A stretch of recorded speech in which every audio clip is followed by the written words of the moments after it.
In today's video, I'm going to teach you how to view Confluence page history.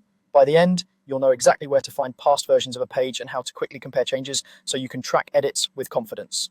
Start by opening your browser and heading to startatlassian.com. Sign into your account so you land on your Atlassian home. From there, look to the left panel and select the space that contains the page you're interested in.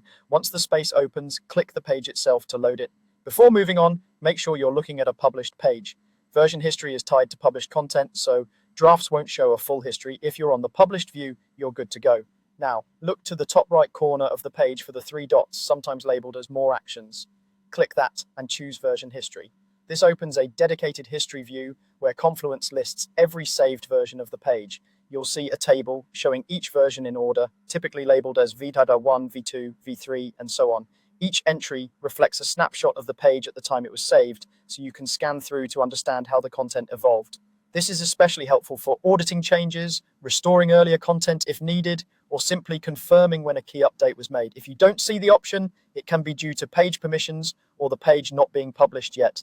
If you want a quick way to compare what changed, there's a second method using Confluence's built-in diff tool. Head back to your page's main view, then click the edit icon at the top. Once the editor opens, go again to the three dots in the top right corner and select View Changes. This will show a comparison highlighting what's different between your current working content and the last published version. Typically, additions are marked in one color and deletions in another, making it easy to spot updates, removed sections, or subtle text tweaks at a glance. This is great when you're reviewing a draft before publishing and want to double-check exactly what's new. That's all there is to it. Use version history when you want the full list of past versions and timestamps, and use view changes in the editor when you want a quick visual comparison of edits. With these two views, you can manage updates confidently, collaborate more effectively, and maintain a clear record of how your Confluence pages evolve over time. Thanks for watching.